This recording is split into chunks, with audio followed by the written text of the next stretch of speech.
बिस्मिल्लाहिर्रहमानिर्रहीम। Islamabad high court से cases transfer करने के लिए हमने सुप्रीम कोर्ट में पटिशन फ़ाइल कर दी है। आइन के आर्टिकल 186 के तहत ये पटिशन फ़ाइल हुई है, जिसमें हमने सदा की है कि तमाम केसेस इस्लामाबाद हाई कोर्ट से या तो लाहौर हाई कोर्ट में ट्रांसफ़र किए जाएँ या पेशावर हाई कोर्ट में ट्रांसफ़र किए जाएँ, क्योंकि हमने उसके अंदर ये इस्तदा की है कि हमें इस्लामाबाद हाई कोर्ट से इंसाफ की कोई उम्मीद नहीं है। हम 12 देख चुके हैं। खान साहब को 9 मई को जैसे गिरफ्तार किया गया वो ऑर्डर, या तोशाखाना केस के अंदर जो फैसले दिए गए, टेरिन वाइट वाला केस आपके सामने है, और मुख्तलिफ मिसालें हैं।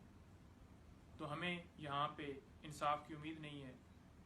हमारे केसेस ट्रांसफ़र किए जाएँ। इंशाल्लाह पूरी उम्मीद है कि जल्दी फैसला हो जाएगा इसके ऊपर। और दूसरा, तोशाखाना केस के अंदर इस्लामाबाद हाई कोर्ट के मुख्तलिफ ऑर्डर्स को हमने सुप्रीम कोर्ट में चैलेंज किया था।